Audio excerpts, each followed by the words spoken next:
Namanya Didi, driver ojek online, usia 30-an, tinggal di daerah Cipete, Jakarta Selatan. Hidupnya sederhana, pagi ngopi, siang narik, malam pulang kalau target sudah cukup.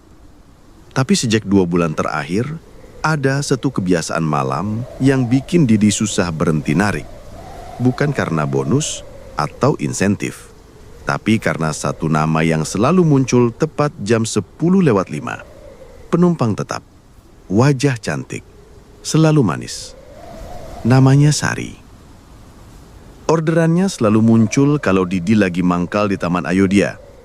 Titik jemputnya nggak pernah berubah. Destinasinya pun selalu sama, apartemen Yellow Flower Tower C di daerah Panglima Polim, sekitar 13 menit dari taman. Bukan soal tarif, tapi setiap kali Sari naik, rasanya seperti malam jadi lebih tenang. Wajahnya damai, suaranya lembut, dan yang paling Didi ingat, selalu ada aroma melati waktu dia duduk di belakang. Awalnya Didi nggak curiga apa-apa.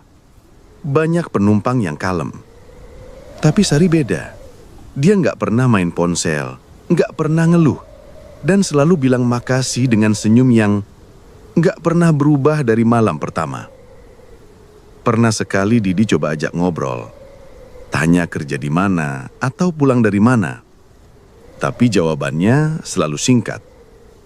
Aku habis kerja, Mas. Atau cuma numpang tinggal sama teman. Jawaban sopan, tapi terlalu polos sampai rasanya seperti disimpan sesuatu di baliknya. Malam itu, tanggal 7 Juni, hujan turun sejak sore. Jakarta basah, licin, dan sepi. Didi duduk di bawah halte dekat Blok M, sambil ngerokok. Motor udah diparkir, jaket mulai dingin. Jam 22.05, ponselnya bergetar. Order masuk. Nama yang muncul di layar, Sari. Jemput Taman Ayodhya. Tujuan apartemen Yellow Flower Tower C di daerah Panglima Polim, sekitar 13 menit dari taman. Bukan soal tarif, tapi setiap kali Sari naik, rasanya seperti malam jadi lebih tenang. Wajahnya damai, suaranya lembut. Dan yang paling Didi ingat, selalu ada aroma melati waktu dia duduk di belakang. Motor dinyalakan. Didi ngebut pelan di tengah gerimis, sampai akhirnya sampai di titik jemput. Di bawah tiang lampu taman yang redup, Sari sudah berdiri di sana. Dia pakai jaket hitam, celana panjang, rambutnya kering meski udara lembab. Tanpa banyak kata, dia naik ke jok belakang. Mereka melaju. Jalanan malam itu lengang, hanya suara knalpot dan sisa hujan tipis yang menemani. Tapi ada sesuatu yang bikin Didi mulai resah. Saat lewat jalan Barito, Didi iseng melirik kaca spion tengah. Dia bisa lihat lampu jalan, bayangan tubuhnya sendiri. Tapi kursi belakang kosong. Didi coba yakin. Dia tahu Sari duduk di belakang. Bisa terasa dari beban jok. Bisa tercium aroma khas melati. Tapi di spion, bayangan Sari nggak ada.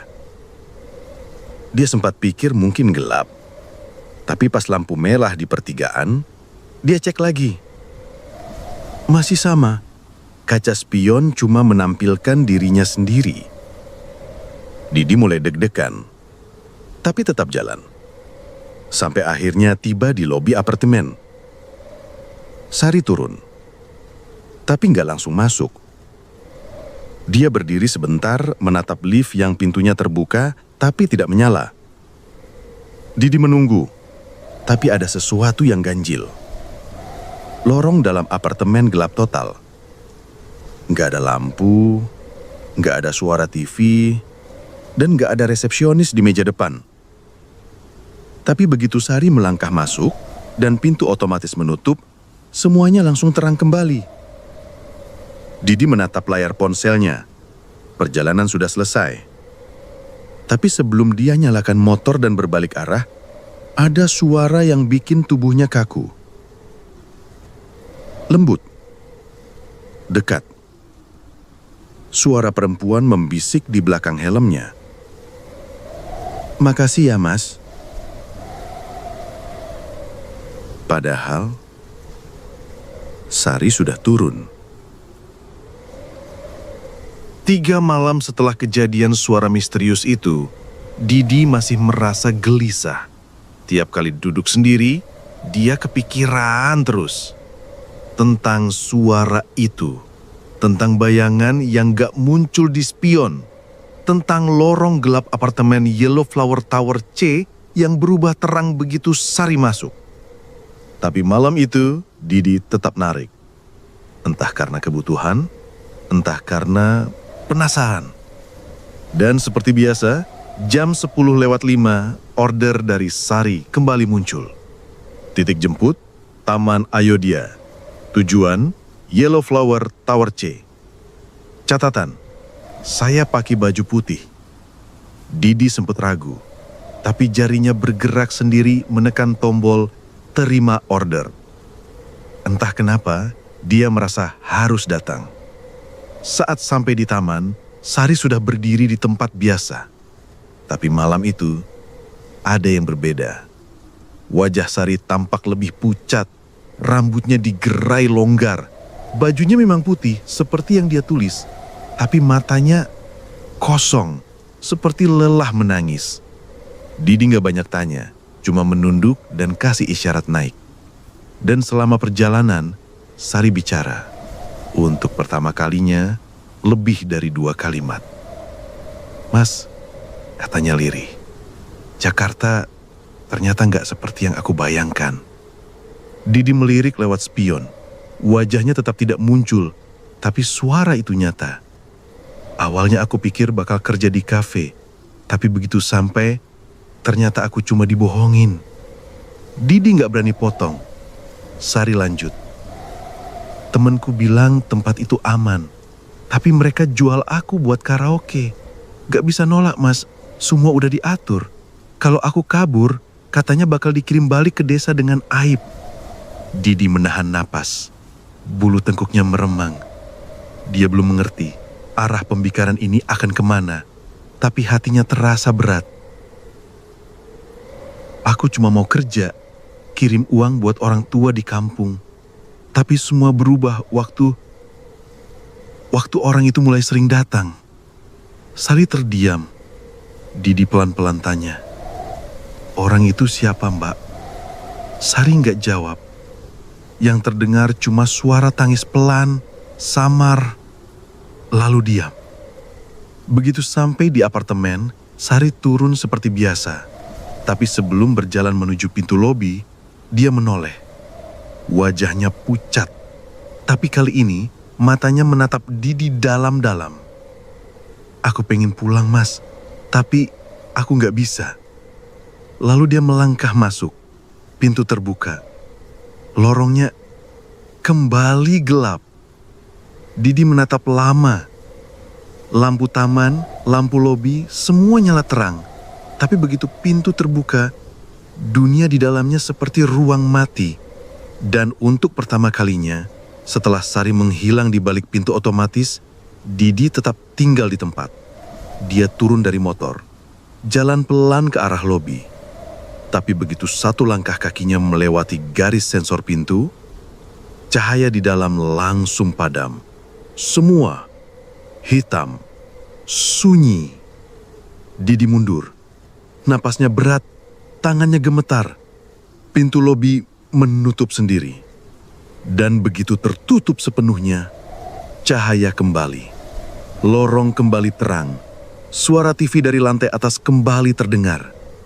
Didi langsung balik badan, nyalain motor, gas ke arah yang gak dia pikirkan. Malam itu, dia gak pulang. Dan besoknya, untuk pertama kalinya, Didi hapus aplikasi ojek dari ponselnya. 3 hari setelah Didi hapus aplikasinya, malam-malamnya jadi aneh.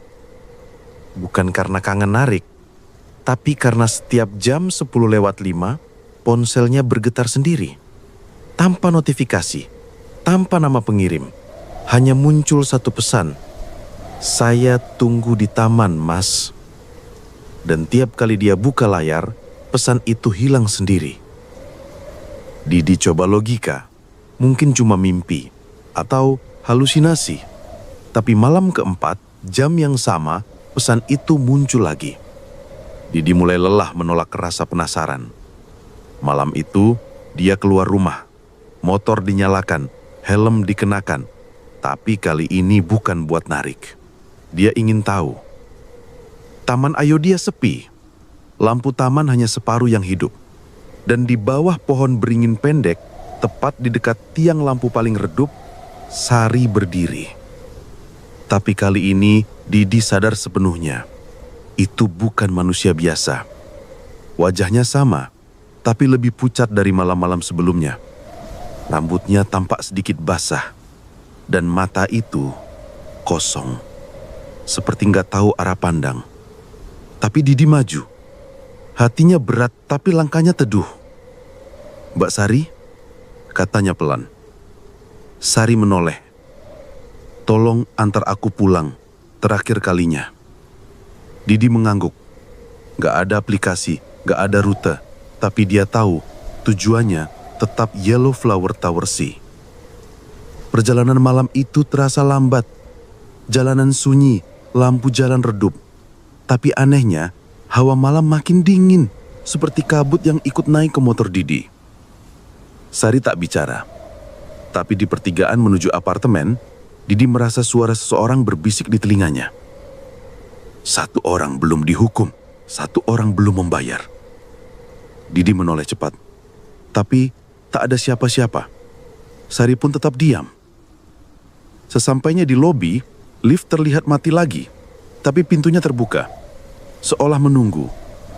Sari turun. Melangkah pelan. Tapi sebelum benar-benar masuk, dia berhenti. Menoleh. Menatap Didi dengan wajah kosong. "Kalau Mas penasaran, lantai 7, unit 7 kosong. Tapi pernah ada darah menggenang sampai ke karpet depan." Didi menelan ludah. Lantai 7, unit 7. Sari masuk, pintu tertutup. Dan seperti biasa, cahaya padam, lorong mati.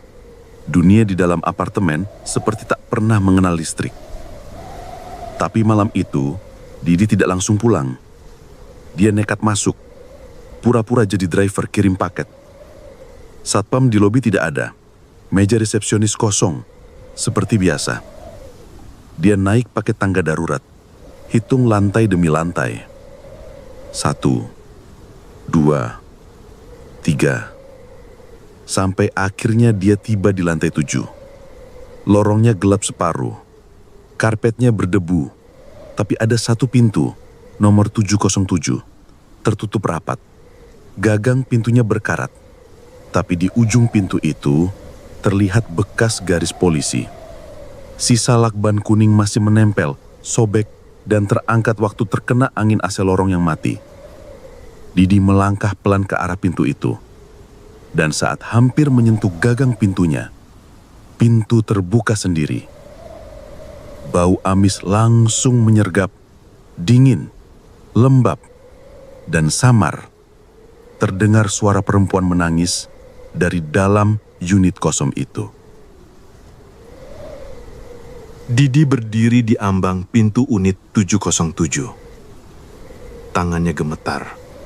Keringat dingin membasahi leher meski lorong itu sunyi dan sejuknya menusuk.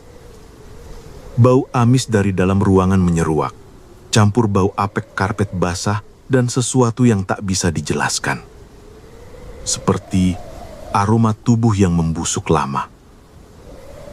Suara tangis masih terdengar, samar, tapi nyata.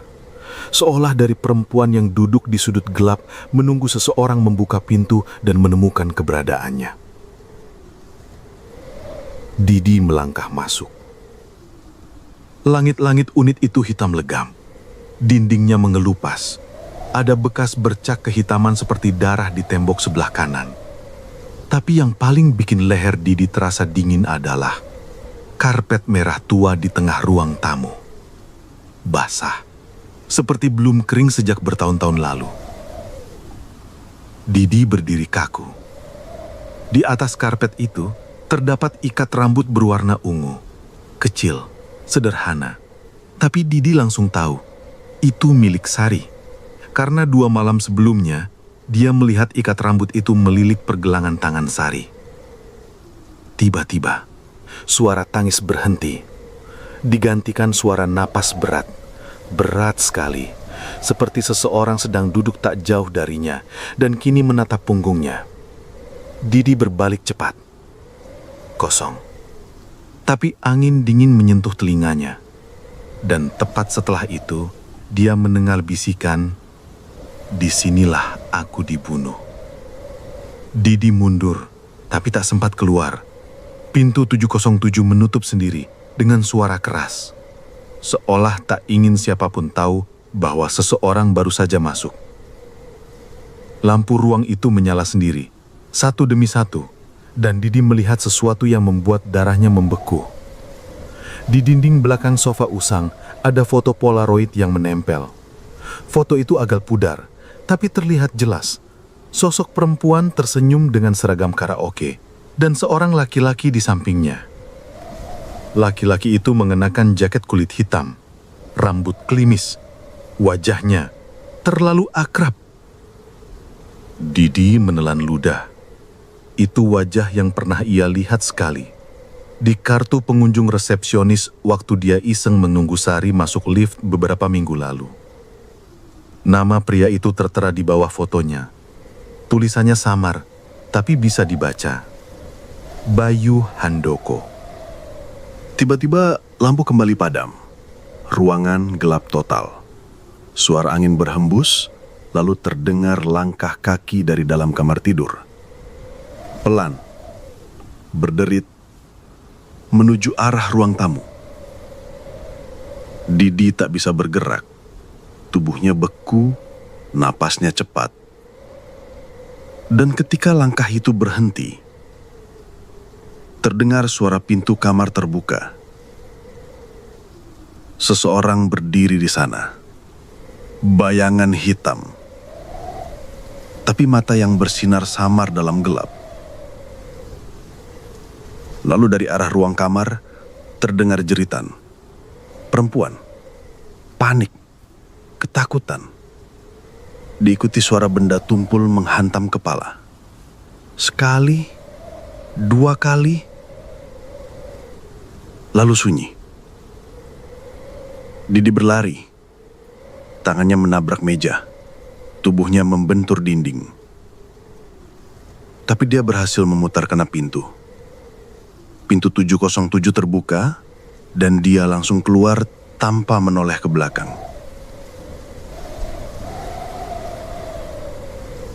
Langkahnya cepat menuruni tangga darurat. Lantai 6, 5, 4. Tangannya gemetar. Tapi pikirannya terus mengulang nama itu. Bayu Handoko.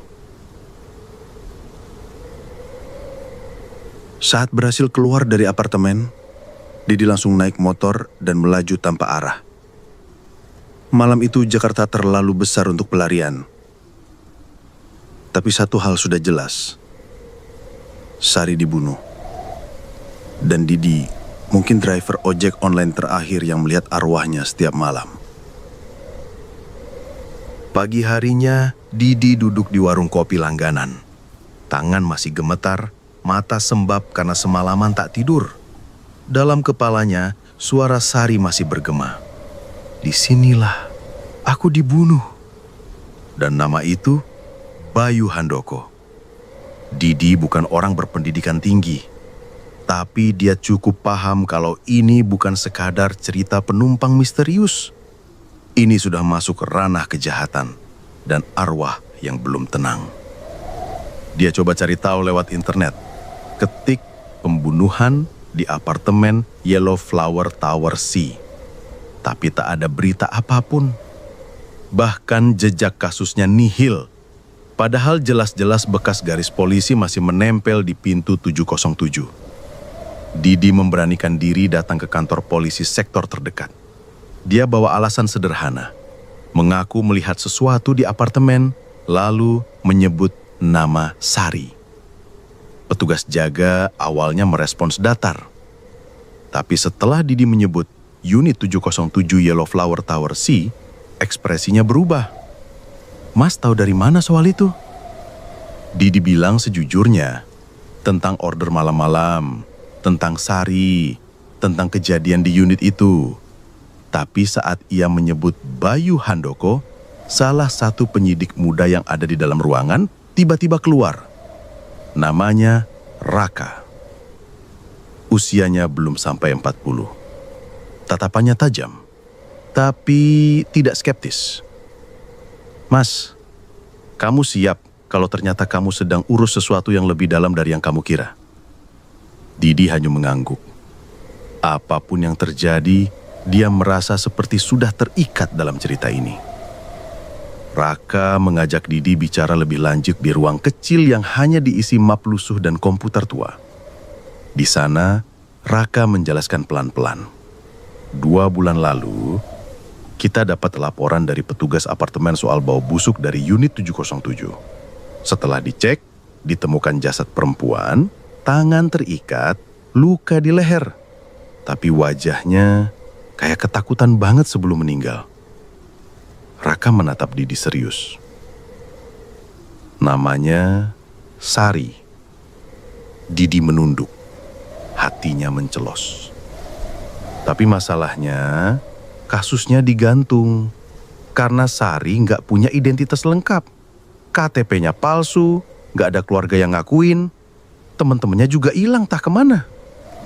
Raka narik napas. Dan soal Bayu Handoko, dia memang pernah kami curigai. Tapi dia orang kuat. Bekas pejabat, banyak koneksi. Dan saat itu nggak ada bukti kuat. Didi langsung berdiri.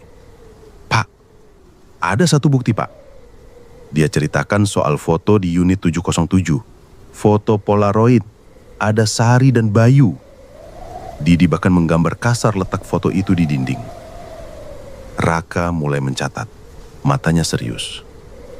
Lalu Didi melanjutkan satu hal yang belum ia ceritakan. Tentang rekaman suara.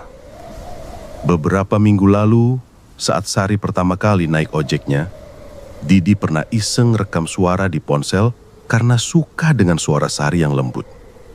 File itu masih tersimpan. Didi memutar file itu di depan Raka. Dan di menit terakhir rekaman, terdengar suara lirih, samar tapi jelas. Kalau aku kenapa-kenapa, orang itu yang terakhir bareng aku. Namanya Bah. Suara terputus, seperti dicekik. Diakhiri suara napas berat. Rekaman berhenti di sana. Raka menutup laptopnya. Mas Didi, malam ini saya mau ke apartemen itu, tapi saya butuh bantuan kamu. Kita harus cari foto itu. Dan kalau benar masih ada, itu bisa jadi pembuka buat masukin nama Bayu ke berkas lagi. Didi terdiam. Tapi dalam dirinya ada suara kecil yang berkata, aku cuma bisa tenang kalau semuanya terbuka, Mas. Malam itu, Didi kembali ke apartemen. Tapi kali ini, bukan sendirian. Malam itu, Didi datang ke apartemen Yellow Flower Tower C bersama Raka. Bukan dengan mobil polisi, bukan pakai seragam. Raka datang pakai jaket biasa, motor metik pinjaman, dan tatapan tajam yang tak pernah padam sejak siang tadi. Didi sudah hafal jalur masuk tanpa penjagaan. Setelah jam 10 malam, pos satpam di lobi belakang nyaris tak pernah dijaga. Resepsionis pun jarang ada.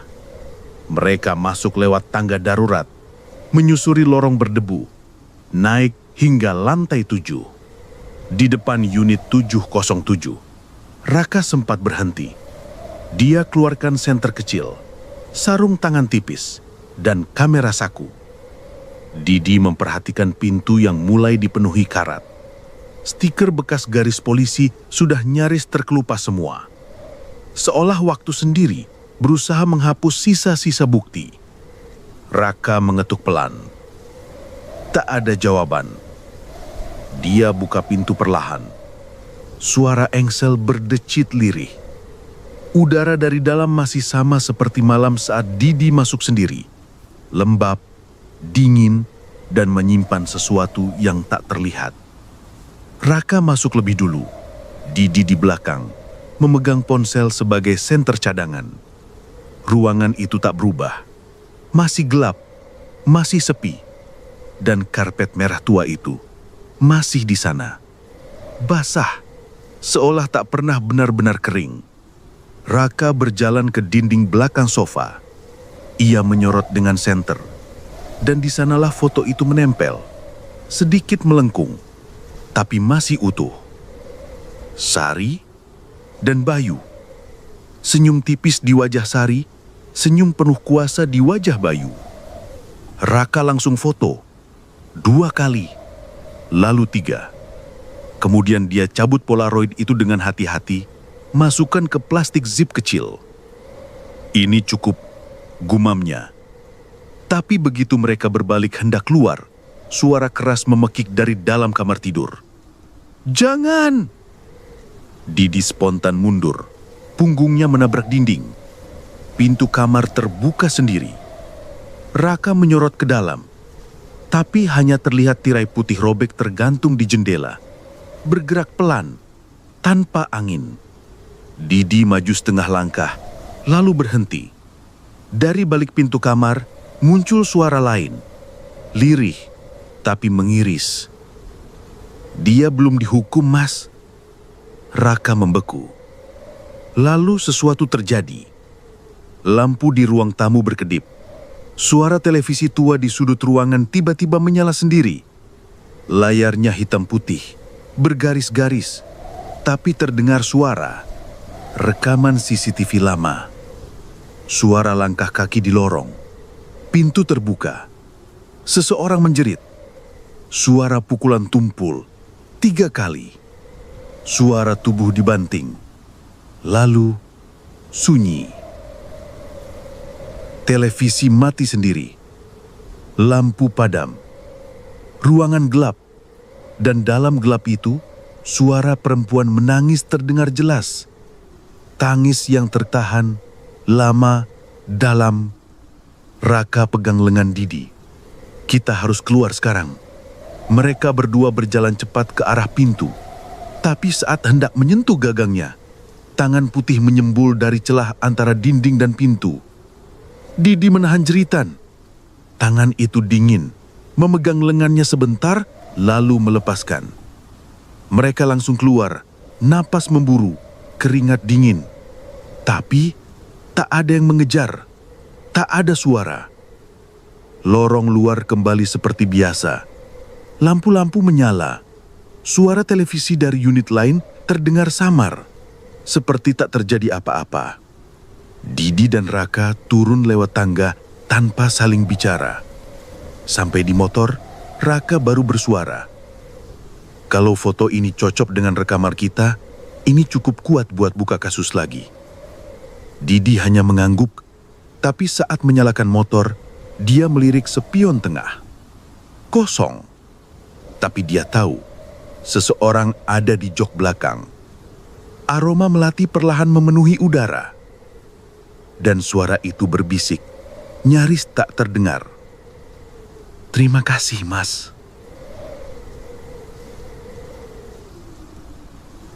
2 hari setelah malam di unit 707, Didi mendapat kabar dari Raka. Rekaman suara dan foto Polaroid itu cocok. Bahkan, salah satu penyidik lama yang dulu pernah periksa Bayu, sekarang mulai buka suara.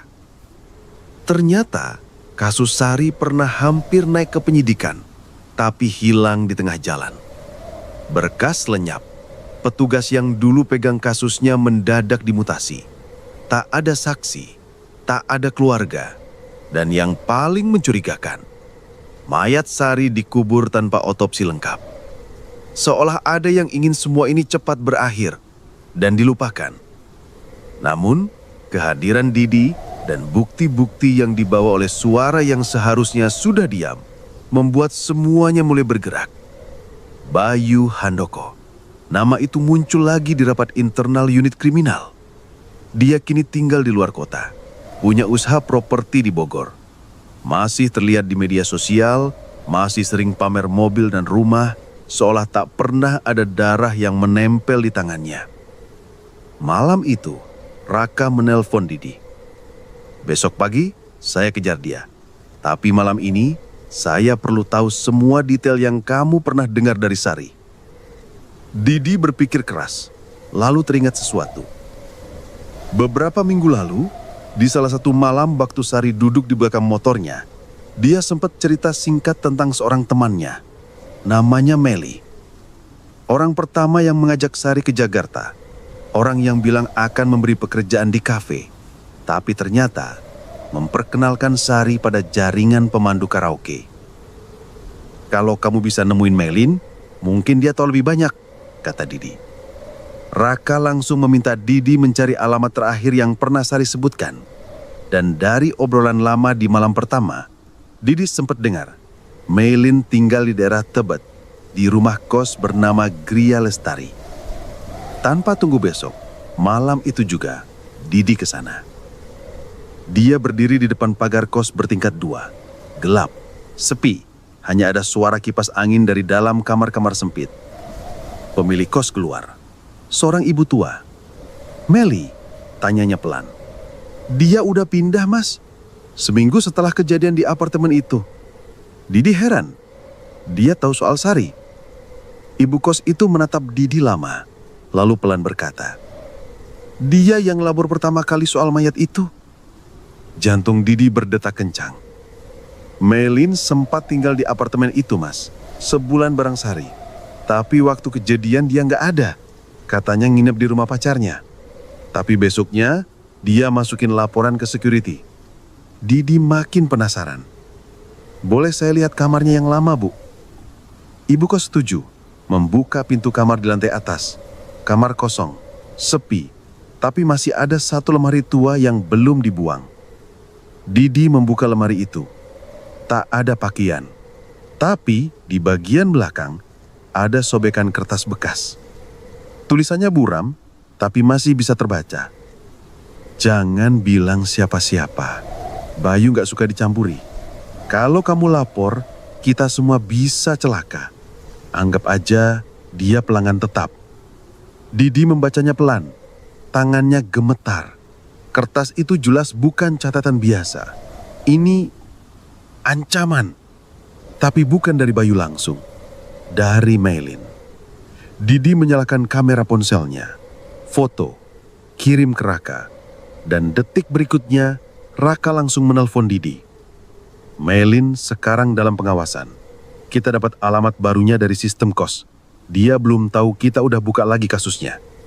Suara Raka terdengar yakin.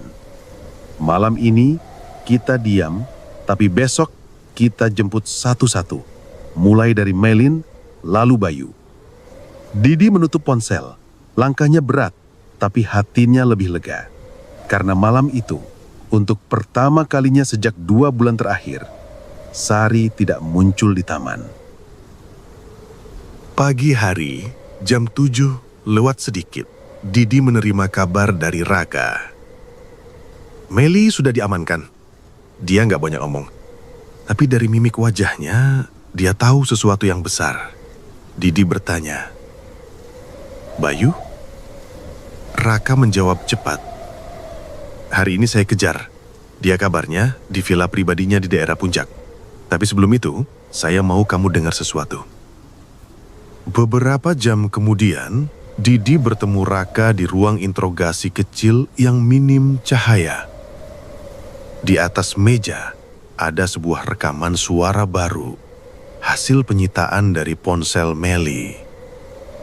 Rekaman itu berdurasi kurang dari 1 menit, tapi isinya seperti palu yang memecah sunyi. Suara laki-laki tertawa, berat, melecehkan. Mau nolak? Kamu pikir bisa keluar dari tempat ini, Sar? Dengar ya, semua ini gue yang bayar. Mulut kamu cuma boleh senyum, bukan teriak. Terdengar suara tangisan, lalu teriakan perempuan. Pintu dibanting, jeritan, lalu bunyi benda tumpul menghantam keras 3 kali. Didi memejamkan mata. Tangannya mengepal. Raka diam. Tidak banyak komentar. Kita punya cukup bukti sekarang. Malam ini, Bayu kami jemput.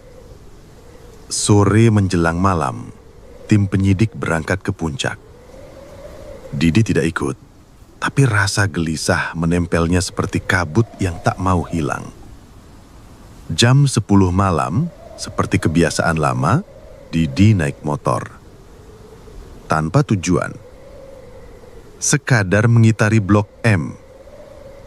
Melintasi Jalan Barito, lalu kembali melintasi Taman Ayodhya. Tapi taman itu tetap kosong. Tidak ada Sari, tidak ada bayangan, tidak ada bau melati. Didi berhenti. Duduk di bangku taman. Hanya ditemani suara jangkrik dan lampu taman yang kelap-kelip karena korsleting. Lalu, ponselnya bergetar. Sebuah notifikasi masuk, tapi bukan dari aplikasi. Hanya tulisan kecil tanpa nama pengirim. Terakhir kalinya, Mas. Jemput aku. Tanpa sadar, Didi berdiri. Motor dinyalakan, dan peta di kepalanya otomatis membimbing arah ke titik itu lagi. Yellow Flower Tower C. Setibanya di depan lobi, langit mendung. Jakarta mendidih dalam sunyi. Didi tidak masuk. Ia hanya berdiri di luar. Dan di sana, di depan pintu kaca yang sudah penuh embun, seseorang berdiri. Sari. Wajahnya sama. Pucat, tenang, tapi matanya kini berbeda. Tak lagi kosong. Ada senyum kecil, ada keteduhan, seolah ada sesuatu yang telah terlepas. Didi melangkah pelan, tapi sebelum sampai di pintu, Sari berbisik pelan. Suaranya mengalir seperti angin. Aku mau pulang, Mas. Tapi bukan ke apartemen. Malam ini, aku pulang sungguhan. Lalu tubuhnya memudar. Seperti kabut, seperti asap dupa. Hilang perlahan. Meninggalkan Didi sendiri di bawah hujan yang mulai turun rintik-rintik. Dan untuk pertama kalinya, tak ada rasa takut. Hanya hening dan hangat samar seperti ucapan terima kasih dari dunia yang tak terlihat. Ponsel Didi bergetar lagi. Kali ini telepon masuk dari Raka. Bayu ditangkap. Dia nyoba kabur, tapi kita punya semuanya. Rekaman, bukti Polaroid, bahkan catatan ancaman dari Meli. Didi tidak menjawab. Hanya menatap langit, lalu memejamkan mata. Dalam sunyi itu, dia tahu satu arwah telah pulang. Tapi dia juga tahu masih ada cerita yang belum selesai. 3 hari setelah penangkapan Bayu, Jakarta kembali seperti biasa. Macet, bising, dan seolah tak pernah tahu bahwa di salah satu apartemen tua di sudut selatan kota, seorang perempuan pernah disiksa, dibunuh, dan dikubur dalam diam. Raka menelpon Didi pagi-pagi. "Saya butuh bantuan terakhir, Mas," katanya. "Kita temukan satu barang penting waktu geledah Villa Bayu." Didi datang ke kantor polisi dengan rasa penasaran yang tak bisa dibendung. Di meja kayu usang itu, Raka menaruh satu kotak kecil. Kotak perhiasan, lusuh, terbuat dari kayu jati. Di permukaannya terukir inisial halus, S.H. Sari Handayani. Kotak itu ditemukan di lemari Bayu, tersembunyi di balik setumpuk dokumen kosong dan map-map kontrak fiktif. Isinya cuma dua benda. Pertama, sebuah flash disk. Kedua, seutas gelang manik-manik biru yang ternyata milik adik Sari yang dulu dikirim lewat paket dari desa. Didi bertanya, isinya apa? Raka membuka file dari flash disk itu. Isinya bukan video, tapi tulisan, seperti catatan digital. Rupanya, Sari pernah menulis semacam jurnal kecil di laptop lamanya. File itu dicuri Bayu dan disimpan, entah sebagai kenang-kenangan atau sebagai bukti yang harus dikubur. Tulisan itu dimulai dari hari pertama Sari datang ke Jakarta. Bagaimana ia ditipu, bagaimana Meli mengajaknya ke tempat karaoke, bagaimana ia harus bertahan tiap malam melayani pelanggan yang kotor dan mabuk, dan bagaimana malam demi malam ada satu pelanggan yang makin sering datang. Bayu. Tulisannya panjang, tapi Didi hanya mengingat satu paragraf yang dibacakan Raka dengan suara pelan. Aku nggak bisa kabur. Dia selalu tahu kemana aku pergi. Dia ancam keluargaku. Tapi aku percaya kalau suatu hari ada orang baik yang bakal dengar ceritaku, meskipun aku nggak bisa cerita langsung. Didi menunduk, tangannya mengepal di bawah meja. Aku yang dengar, gumamnya.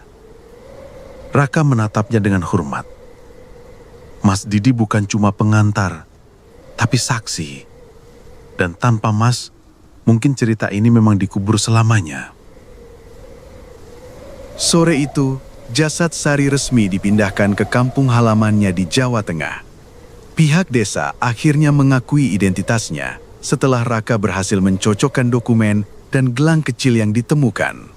Didi ikut dalam iringan jenazah, bukan sebagai keluarga, tapi sebagai saksi hidup dari kematian yang nyaris tak dicatat. Kuburan Sari digali di ujung bukit kecil, di antara pohon kelapa dan bambu tua. Langit sore mendung, angin lembut, dan tak ada suara selain doa. Saat tanah terakhir ditutup, Didi berdiri paling belakang. Tak ada tangis, tapi matanya basah. Dan saat semua orang mulai meninggalkan pemakaman, angin berhembus sedikit lebih dingin. Bunga melati jatuh satu, pelan, tepat di atas pusara. Didi menatapnya lama, senyap, tenang. Tapi saat berbalik hendak pergi, seorang anak kecil yang duduk di tangga pemakaman menatapnya. Anak itu memegang helm ojek. Anak itu memegang helm ojek. Ambasari titip ini, katanya, lalu berlari, tanpa sempat Didi tanya siapa namanya. Didi membuka helm itu. Di dalamnya ada catatan kecil. Terima kasih Mas Didi, sekarang aku sudah benar-benar pulang. 3 minggu setelah pemakaman Sari, hidup Didi perlahan kembali ke jalurnya. Dia mulai narik lagi, tapi tidak seperti dulu. Sekarang, dia lebih banyak mengambil order siang sampai sore. Malam hari, Didi jarang turun ke jalan. Entah kenapa, setelah semua yang terjadi, malam terasa berbeda. Seperti ada ruang kosong yang tidak akan pernah benar-benar hilang. Namun malam itu, tepat di tanggal yang sama saat pertama kali Sari naik motornya, 7 Agustus, sesuatu terjadi. Jam 10:05, ponselnya kembali bergetar. Notifikasi dari aplikasi. Bukan pesan, bukan email, tapi order masuk. Nama penumpang, Sari. Jemput, Taman Ayodhya. Tujuan, Yellow Flower Tower C. Catatan, helmku ketinggalan. Didi terdiam, Tangannya dingin, matanya menatap layar lama seperti berharap nama itu hilang sendiri. Tapi tidak. Nama itu tetap muncul dan waktu terus bergerak. Dia bisa saja abaikan. Tapi entah mengapa, jari telunjuknya menyentuh tombol terima order. Motor dinyalakan, helm dipasang. Dia kembali ke tempat semua itu bermula. Taman Ayodhya sunyi. Tidak ada siapa-siapa. Tapi, tiang lampu yang biasa berdiri di ujung taman menyala lebih terang dari biasanya. Dan di bawahnya, ada seseorang. Sari. Wajahnya damai, tidak pucat, tidak kosong. Dia meningan tersenyum, pelan. Tapi kali ini, dia tidak naik ke motor. Dia hanya berdiri. Tangan kanannya mengangkat sesuatu, helm. Helm milik Didi yang pernah hilang sebulan lalu. Helm yang selalu dia pakai saat mengantar Sari malam-malam. Sari meletakkan helm itu di jok belakang, lalu menatap Didi. Dan dengan suara yang bentuk itu pelan, namun menggema dalam dada, "Terima kasih, udah percaya sama aku mas. Udah dengerin, udah temenin, udah nolongin." Didi tak bisa bicara. Bibirnya keluh. Dia hanya menatap sambil mencoba menghafal senyum itu untuk terakhir kalinya. Sari mundur selangkah, lalu melangkah pelan ke arah taman. Angin malam membelai rambutnya, lampu taman redup satu persatu seiring langkahnya menjauh. Sampai akhirnya, ia menghilang di balik kabut tipis yang menggantung rendah malam itu. Didi berdiri lama, sendiri. Tapi perasaannya hangat, seperti seseorang telah menemukan rumahnya. Seperti suara yang lama menjerit, kini sudah beristirahat. Ponselnya bergetar sekali lagi. Bukan order, bukan pesan. Hanya satu notifikasi kecil muncul dan hilang dalam sekejap. Perjalanan selesai, terima kasih. Itulah kisah penumpang terakhir, Misteri Sari di Malam Jakarta. Cerita tentang seorang gadis desa yang ingin hidup layak di kota, tapi justru menjadi korban dari manusia-manusia yang menjadikan kuasa dan uang sebagai pelindung untuk kejahatan mereka. Sari bukan hanya hantu yang mencari keadilan. Dia adalah simbol dari banyak suara yang dikubur diam-diam, yang tidak didengar saat masih hidup, tapi terus berteriak dalam kematian, sampai akhirnya ditemukan oleh seseorang yang mau berhenti mendengar dan peduli. Didi bukan polisi, bukan pahlawan. Dia hanya orang biasa yang punya hati. Dan kadang, itu saja sudah cukup untuk menyelamatkan sesuatu, meski hanya arwah yang tersesat. Dari kisah ini kita bisa belajar bahwa tidak semua yang terlihat biasa di malam hari benar-benar biasa. Bahwa kebaikan kecil seperti mau mendengar dan percaya bisa menyelamatkan seseorang, meskipun dia bukan lagi bagian dari dunia kita. Dan bahwa kejahatan yang disembunyikan serapi apapun, pada akhirnya akan menemukan cahaya. Sebab tidak ada yang bisa sembunyi dari kebenaran selamanya. Terima kasih sudah mendengarkan hingga akhir. Semoga kisah ini meninggalkan jejak, bukan sekedar rasa takut, tapi juga rasa peduli, rasa empati,